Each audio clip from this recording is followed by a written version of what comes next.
الحمد لله نحمده ونستعينه ونستغفره ونؤمن به ونتوكل عليه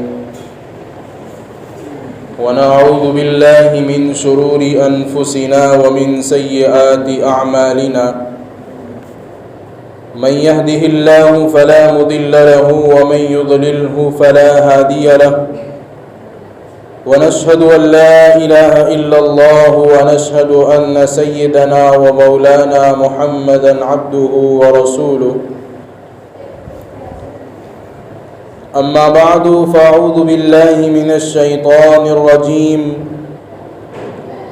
بسم الله الرحمن الرحيم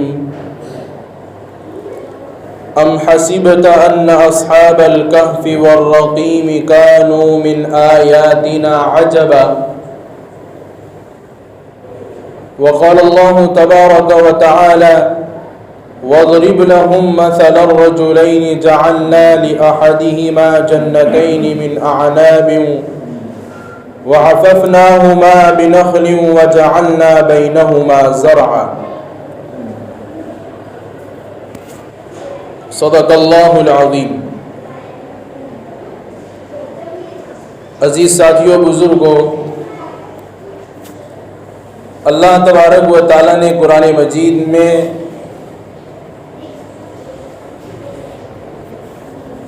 ایک سورت سورہ کہف کے نام سے بیان کی ہے، جو 18ویں سورت ہے۔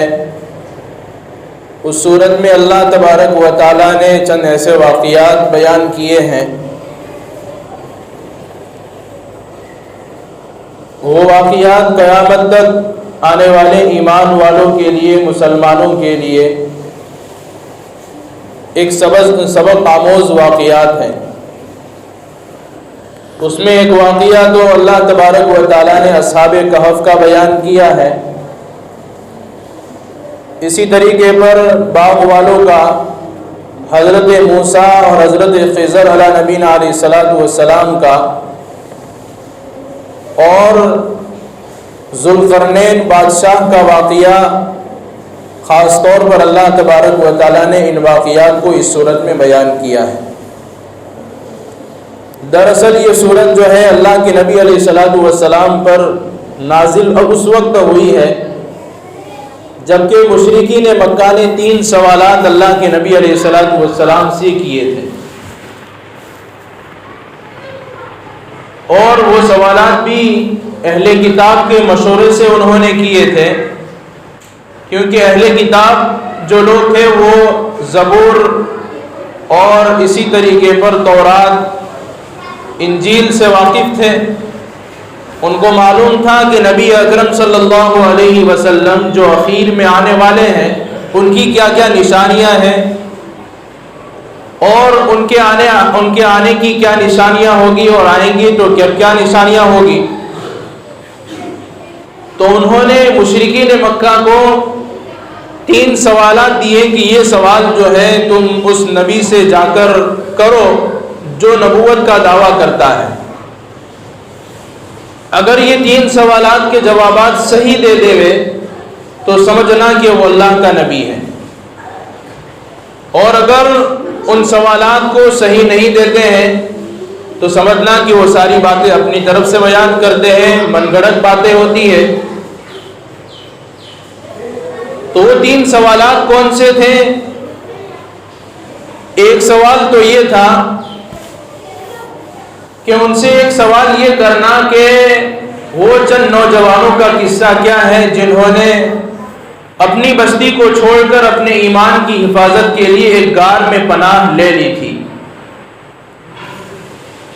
جن کو اصحاب کہف کہا جاتا ہے، یعنی غار میں رہنے والے لوگ، ان کا کیا واقعہ ہے۔ اور دوسرا سوال انہوں نے یہ کروایا تھا کہ اللہ کے نبی صلی اللہ علیہ وسلم سے دوسرا سوال یہ کرنا کہ اس بادشاہ کا کیا واقعہ ہے جنہوں نے مغرب اور مشرق کا سفر کیا اور بہت سارے لوگ جو ہیں ان کے ہاتھ پر ایمان لائے، اور تیسرا سوال ان سے یہ کرنا کہ روح کیا چیز ہوتی ہے۔ یہ مشرکین مکہ یہ سارے سوالات لے کر اللہ کے نبی علیہ الصلوۃ والسلام کی خدمت میں حاضر ہوئے اور یوں کہا کہ اگر آپ ان 3 سوالوں کے جوابات دے دیتے ہیں تو ہم آپ کو اللہ کا سچا نبی مان لیں گے۔ حالانکہ ان کو کوئی ایمان قبول نہیں کرنا تھا، وہ صرف اللہ کے نبی علیہ الصلوۃ والسلام کے ساتھ ایسی استہزاء کرتے تھے، ایسا مذاق اڑاتے تھے۔ حالانکہ بہت سارے واقعات تاریخ کی کتابوں کے اندر، سیرت کی کتابوں کے اندر اور قرآن کریم کے اندر کچھ آیات اور کچھ صورتیں اللہ تبارک و تعالیٰ نے ایسی نازل فرمائی ہیں جو مشرکین مکہ نے سوال کیا اور اللہ تبارک و تعالیٰ نے جبرائیل امین کے ذریعے سے نبی اکرم صلی اللہ علیہ وسلم پر اس آیت کو، اس واقعے کو، اس صورت کو اتار دیا،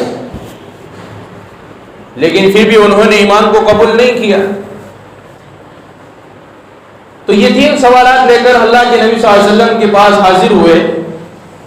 اللہ کے نبی علیہ الصلوۃ والسلام نے یوں فرمایا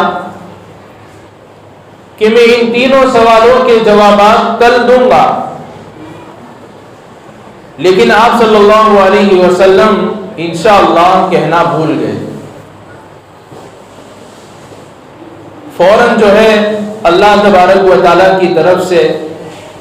کیونکہ آدمی جتنا اللہ تبارک و تعالیٰ کے قریب ہوتا ہے، اور دنیا والوں کا بھی اصول ہے کہ جتنا کوئی آدمی کسی کے قریب ہوتا ہے اس کی چھوٹی غلطی بھی بڑی مانی جاتی ہے۔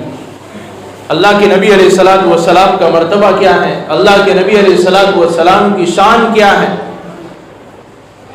قرآن کریم میں جگہ جگہ پر آپ کی شان کو بیان کیا گیا ہے۔ وَرَفَعْنَا لَكَ ذِكْرَكَ، ہم نے آپ کے ذکر کو بہت بلند کیا۔ أَلَمْ نَشْرَحْ لَكَ صَدْرَكَ، ہم نے آپ کے سینے کو کھول دیا۔ اور جگہ جگہ پر قرآن کریم جو ہے اللہ کے نبی علیہ الصلوۃ والسلام کا تذکرہ کرتا ہے۔ پوری دنیا کے اندر مسلمان پھیلے ہوئے ہیں اور ہر ایک کو معلوم ہے کہ آخری نبی کون تھے، لیکن پھر بھی اللہ کے نبی علیہ الصلوۃ والسلام انشاءاللہ کہنا بھول گئے۔ فوراً اللہ تبارک و تعالیٰ کی طرف سے وحی بھیجنے کے اندر تاخیر ہو گئی، اور اس سوال کرنے کے بعد سے لے کر وحی آنے تک 15 دن ایسے گزر گئے۔ اللہ کے نبی علیہ الصلوۃ والسلام پر جبرائیل امین کے ذریعے سے اللہ نے کوئی وحی نازل نہیں کی، اور 15 دن اسی وقت میں گزر گئے۔ 15 دنوں کے بعد پھر جبرائیل امین وحی لے کر آئے، اور وحی کی تاخیر بھی اس آیت کے اندر یعنی سورہ کہف کے اندر اللہ تبارک و تعالیٰ نے بیان کر دی کہ اللہ تبارک و تعالیٰ نے جبرائیل امین کے ذریعے سے وحی کی تاخیر اس وجہ سے کی کہ آپ نے انشاءاللہ نہیں کہا تھا، تھوڑی دیر ہو گئی۔ اس واقعے کے ذریعے سے، واقعے کے اس ٹکڑے سے ہم کو پتہ چلتا ہے، ایمان والوں کو یہ سبق لینا چاہیے، مسلمانوں کو یہ سبق لینا چاہیے کہ آئندہ کی کوئی چیز کرنی ہو اور آدمی اپنی زبان سے یوں کہیں کہ کل میں کروں گا، تو اس کو اپنی ذات پر نہ چھوڑے، اس کے بعد یوں کہیں کہ انشاءاللہ میں کل یہ چیز کروں گا۔ یہ قرآن کریم نے اللہ تبارک و تعالیٰ نے اس کا پیغام ہر مسلمان کو دیا، اس کا پیغام ہر قرآن کے ماننے والوں کو دیا، اس لیے کہ جو چیز میں کل کرنے والا ہوں، آج کرنے والا ہوں، جب تک اللہ تبارک و تعالیٰ کی چاہت اس میں شامل نہیں ہوگی آدمی نہیں کر سکتا۔ انشاءاللہ کا مطلب بھی یہ ہے کہ اگر اللہ چاہے گا تو میں یہ چیز کل کروں گا، تو ہر آئندہ کرنے والی چیز پر آدمی کیا کہے کہ انشاءاللہ کل کروں گا۔ کسی نے کوئی کام دیا کہ انشاءاللہ میں کل کروں گا۔ اللہ کے نبی علیہ الصلوۃ والسلام پر جبرائیل امین وحی لے کر نازل ہوئے اور وحی کی تاخیر کا سبب بھی بتا دیا، اور ان 3 سوالوں کے جوابات اللہ تبارک و تعالیٰ نے سورہ کہف کو نازل کر کے بتا دیے کہ اس کے اندر اصحاب کہف کا واقعہ بھی اللہ تبارک و تعالیٰ نے تفصیل سے بیان کر دیا۔ اسی طریقے سے جنہوں نے مشرق کا اور مغرب کا سفر کیا، مغرب کا اور مشرق کا سفر کیا، جن کا نام ذوالقرنین تھا، اس کا بھی واقعہ اللہ نے تفصیل سے بیان کر دیا۔ اور تیسرا سوال جو ان کا روح کا تھا کہ روح کیا چیز ہوتی ہے، اس کو بھی اللہ تبارک و تعالیٰ نے سورہ کہف میں مختصر بیان کیا، لیکن اس سے پہلے والی سورت سورہ بنی اسرائیل میں تفصیل سے بیان کر دیا۔ تو اصحاب کہف کا واقعہ کیا تھا، اس سے ہم کو کیا سبق لینا ہے؟ ان کا واقعہ کچھ اس طرح تھا کہ چند نوجوان تھے، اور اس وقت جو ہے دقیانوس بادشاہ کر کے تھا، اس وقت کے وہ لوگ موجود تھے، اور عید کا وقت تھا، لوگ جو ہے ایک جگہ جمع تھے۔ تو یہ جو نوجوان تھے جو صحیح معنی میں ایمان والے تھے، صحیح معنی میں مسلمان کہلانے کے لائق تھے، جب وہ عید کا موقع ہوا اور سارے جو ہے ہر جگہ کے آنے والے اس وقت میں جمع ہوئے، تو ان نوجوانوں نے دیکھا کہ یہ لوگ خوشی کے موقع پر اپنے بتوں کے سامنے سجدہ کرتے ہیں، اپنے بتوں سے سوال کرتے ہیں۔ تو فوراً ان نوجوانوں کے دلوں کے اندر یہ بات آئی کہ یہ تو شرک ہو گیا، انہوں نے تو اللہ کی نافرمانی کر لی، حالانکہ سجدہ تو صرف اللہ کے سامنے ہوتا ہے، کسی اور کے سامنے نہیں ہوتا۔ تو انہوں نے اپنا ایمان بچانے کے لیے، اپنی توحید کو بچانے کے لیے کہ ہم کو یہاں پر رہنا نہیں چاہیے، ہم کو یہ بستی چھوڑنی پڑے گی، ہم کو یہ جگہ چھوڑنی پڑے گی، کیونکہ ہمارا ایمان بھی بعد میں جا کر خطرے میں پڑ سکتا ہے، کیونکہ آدمی جس ماحول میں ہوتا ہے ویسا ہی عمل کرتا ہے۔ تو فوراً جو ہے ایک ایک کر کے اپنی بستی کو انہوں نے چھوڑ دیا، اپنی قوم کو چھوڑ دیا، اور ایک غار میں جا کر وہ لوگ رہنے لگے۔ یہاں سے ایک بہت بڑا اللہ تبارک و تعالیٰ ایمان والوں کو سبق یہ دینا چاہتے ہیں کہ جو اپنے ایمان کے اوپر ثابت قدم ہو جاتا ہے، اپنے ایمان کے بچانے کی خاطر ساری آزمائشوں کے اوپر چلتے ہوئے اپنے ایمان پر باقی رہتا ہے، تو اللہ تبارک و تعالیٰ اس کے ایمان کی حفاظت کے کیسے اسباب مہیا کرتے ہیں، آگے اللہ اس کو بیان کرتے ہیں کہ جیسے انہوں نے غار میں پناہ لے لی، تو ان کے ساتھ جو ہے ساتواں ان کا کتا بھی تھا، وہ باہر بیٹھ گیا۔ اب کتے کی عادت یہ ہوتی ہے کہ اجنبی کو جب دیکھتا ہے کہ یہ آدمی کبھی بھی یہاں نظر نہیں آیا، آج یہاں پر ہے، تو فوراً کتا بھونکنا شروع کر دیتا ہے۔ تو اللہ تبارک و تعالیٰ نے انتظام کیا کر دیا، غار کے باہر جو ہے کتے کو بٹھا دیا۔ دوسرا انتظام اللہ تبارک و تعالیٰ نے ان کی ذات کی اور ایمان کی حفاظت کے لیے کیا کر دیا، قرآن مجید اس کو اس طرح بیان کرتا ہے کہ جب وہ سو گئے تھے اور انہوں نے جب اس غار کے اندر آرام کر لیا، تو وہ اس حالت کے اندر سوئے ہوئے تھے کہ دیکھنے والوں کو یہ معلوم ہو کہ ان کی آنکھیں کھلی ہوئی ہیں، لیکن حقیقت میں وہ سو رہے تھے، تاکہ دیکھنے والا ان کے قریب ہی نہ آئے۔ اللہ نے ان کے سامان کی بھی حفاظت کر لی، ان کے ذات کی بھی حفاظت کر لی، اور ان کے ایمان کی بھی حفاظت کر لی۔ اسی طرح ایک اور روایت کے مطابق آتا ہے کہ ان کے ناخن بھی جو ہے سونے کی حالت میں بہت بڑے بڑے ہو گئے، تاکہ کوئی ان کو تکلیف نہ پہنچائے۔ اور وہ اس غار کے اندر کتنے دن سوئے؟ 309 برس تک وہ اس غار کے اندر سوئے رہے، اور اللہ نے ایسا صلح دیا کہ اٹھنے کے بعد جو ہے لوگ بدل گئے تھے، بستیاں بدل گئی تھی، اور جس بستی کو چھوڑ کر آئے تھے وہ ایمان والی بستی بن گئی، وہ موحد بستی بن گئی تھی، توحید پرست لوگ بن گئے تھے۔ حتیٰ کہ اس وقت کا جو سکہ چلتا تھا وہ ان کے پاس موجود تھا، تو اپنے ساتھیوں میں سے انہوں نے کہا کہ یار ہم کو بہت بھوک لگی ہے، اور قرآن نے اس کا بھی تذکرہ کیا ہے۔ جب آپس میں تذکرہ وہ لوگ کرنے لگے کتنے دن سوئے، تو کوئی کہتا ہے کہ آدھا دن سوئے، کوئی کہتا ہے کہ 1 دن سوئے، کیونکہ جب وہ غار میں آئے تھے تو صبح کا وقت تھا، اور جب 309 برس کے بعد اٹھے تو شام کا وقت تھا، تو کسی نے کہا 1 دن سوئے، صبح میں آئے تو شام کو اٹھ گئے۔ لیکن اللہ تبارک و تعالیٰ نے ایسی نیند ان کے اوپر طاری کر دی، اٹھنے کے بعد آپس میں تذکرہ کرنے لگے، بھائی بھوک بھی لگی ہے، تو ان کا جو 309 برس کا پہلے کا جو سکہ چلتا تھا وہ ان کے پاس تھا۔ تو ایک میں سے کسی آدمی کو کہا کہ جاؤ بازار کے اندر جا کر کوئی چیز لے آؤ۔ اب ان کو تو معلوم نہیں تھا نا، کیونکہ وہ تو اپنے گمان میں سجدے کی 1 دن ہوا ہے، کوئی کہتا تھا کہ آدھا دن ہوا ہے، لیکن یہ تو 300 سال گزر گئے۔ تو وہ جب بازار میں سکہ لے کر گیا اور ساتھ میں ان کو تاکید کی تھی کہنے والے نے آپس میں ساتھیوں نے کہ کسی کو بتانا مت، ہم جہاں ٹھہرے ہوئے اس کا پتہ مت بتانا، ورنہ لوگ ہم کو پکڑنے کے لیے آئیں گے، لوگ ہم کو ڈھونڈ رہے ہوں گے۔ تو جیسے ہی وہ سکہ لے کر جو ہے وہ دکاندار کے پاس گیا تو اس نے کہا کہ یہ تو بہت پرانا سکہ ہے، تمہارے ہاتھ کیسے لگ گیا بھائی؟ تو فوراً جو ہے دکاندار نے اس کو بتائے بغیر فوراً جو ہے اس وقت کا جو مسلمان بادشاہ تھا اس کو فوراً خبر کر دی کہ دیکھو 300 سال پرانا یہ سکہ جو ہے ایک آدمی لے کر آیا ہے، اور لوگوں کے اندر یہ بات پہلے سے پھیلی ہوئی تھی اور چل رہی تھی، گویا کہ ان 6 آدمیوں کا نام جو ہے اس تختی کے اندر، پرانی تختی کے اندر موجود تھا۔ جو 3 آدمی جو ہے 6 آدمی اپنی بستی سے غائب ہو گئے تھے ایمان والے۔ تو بادشاہ کے پاس جب یہ بات پہنچی تو بادشاہ نے کہا کہ ہم نے بھی یہ سنا ہے کہ کوئی 6 آدمی جو ہے ہماری بستی کو چھوڑ کر چلے گئے تھے، مسلمان تھے۔ تو فوراً اس نے وہ تختی منگوائی اور فوراً اس آدمی کا پیچھا کروائی کہ وہ آدمی جاتا کدھر ہے، اور فوراً ایک روایت کے مطابق آتا ہے کہ وہ اس کو بادشاہ کے پاس لے گئے اور بادشاہ نے جو ہے اس سے سچ نکلوایا، اور وہ تختی نکلوائی تو دیکھا تو یہ 6 نام وہی آدمیوں کے نام ہیں جو غار میں چھپے ہوئے۔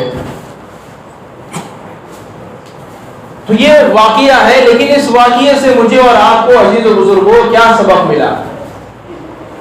اس واقعے کے ذریعے سے مجھے اور آپ کو سبق ایک بہت بڑا یہ ملا کہ آدمی اپنے ایمان کی جب حفاظت کر لیتا ہے، ہر طرف سے چاروں طرف سے ماحول جو ہے ایمان کو ختم کرنے کا ہو اور ختم کرنے کی سازش چل رہی ہو، لیکن جب ایمان کی حفاظت کے لیے آدمی ثابت قدم ہو جاتا ہے اور جم جاتا ہے تو اللہ تبارک و تعالیٰ اس کی ایمان کی حفاظت کی ذمہ داری خود لے لیتے ہیں۔ جیسے ان لوگوں کی اللہ تبارک و تعالیٰ نے لے لی، کیسے اسباب مہیا کر دی اللہ نے؟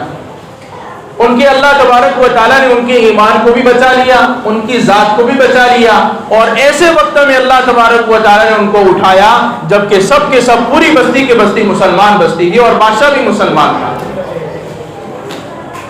تو یہ سبق ہم کو بہت بڑا یہ ملا،